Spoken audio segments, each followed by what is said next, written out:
develop a very solid risk management strategy. You want to make sure that your operation is resilient, and you want to make sure that human resources, safety, and security report directly to the states. And a human resource manager is at a particular risk, because if for some reason the cartel is trying to inject employees and the human resource person says, I don't think you're qualified, etc., they need to call corporate counsel right away. If there is a threat made that says, you do not hire me, bad things will happen, you need to pluck your HR manager out and get him or her back to Houston or Oklahoma, wherever you are. Replace those people. Do not hesitate to remove people from danger in Mexico. It is a very dangerous operational area. Then hire a reputable Mexican attorney to get involved. You'll know too, if they are adamant about working and they will not take no for an answer, they're cartel driven, get the lawyers in there. If a threat is made to the HR manager, get him or her out.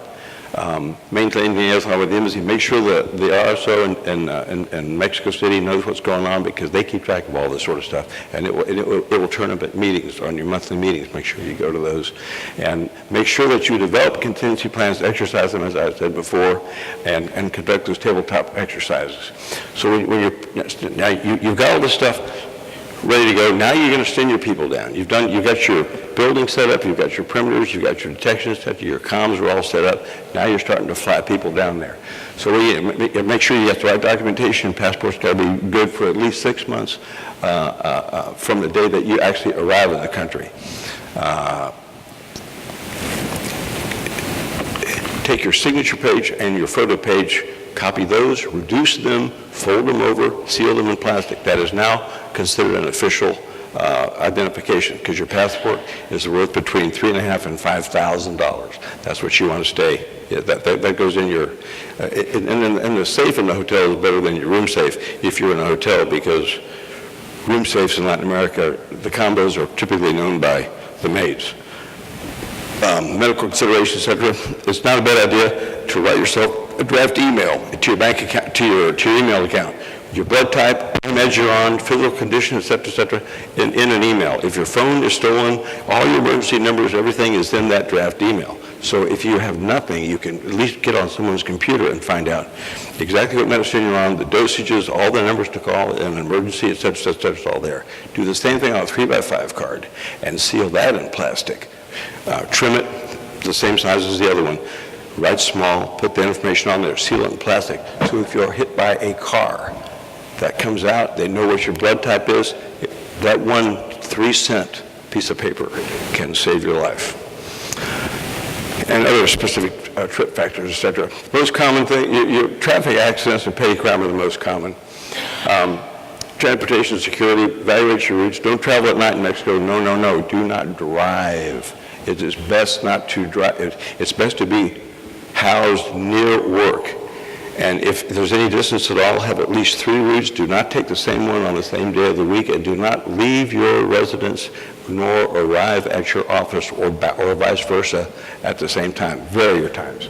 And redundant commo, and encrypt your commo devices. I mean, there's the bug out kit that's back there. Short stays, etc. You go long stays. You just triple the amount of stuff that you have. Put one in your home, one in your car, and one in your office. Covered items, first aid kit, that kind of thing, and a couple changes of clothes. It's not so bad to smell bad after 2 or 3 days, but make sure you're feeding yourself.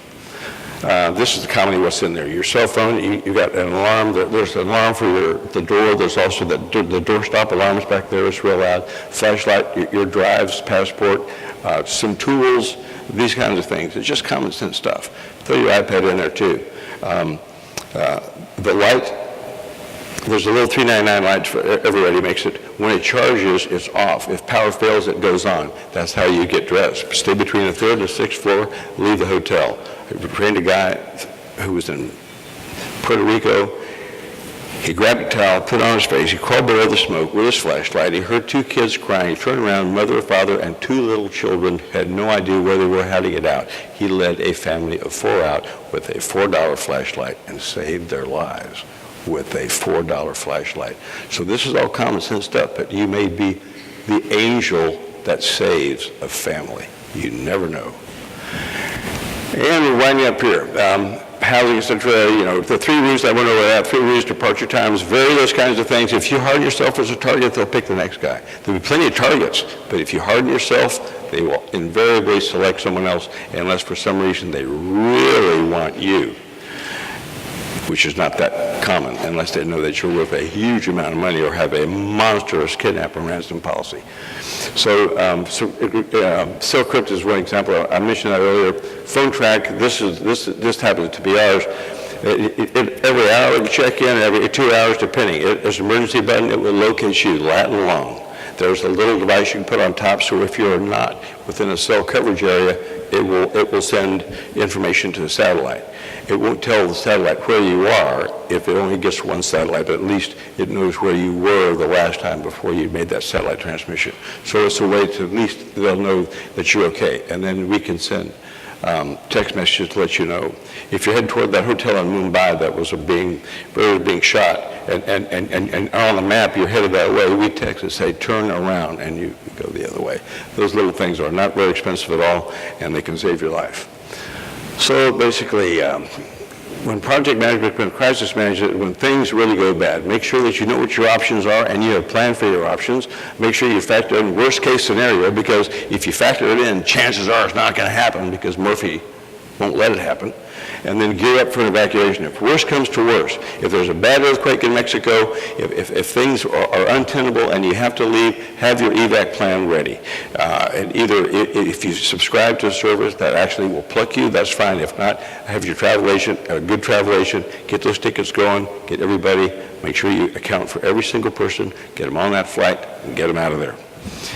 So continued dispatch. If worst comes to worst, get your non-criticals out of there, then get your criticals out if they have to.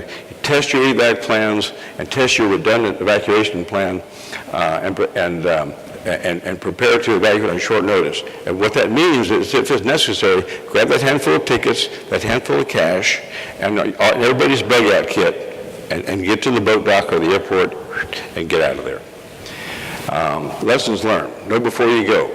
Pick solid, reliable contractors to work for you. And you can find out who they are by asking around to see who is trusted and who is penetrated. Do not use a penetrated organization.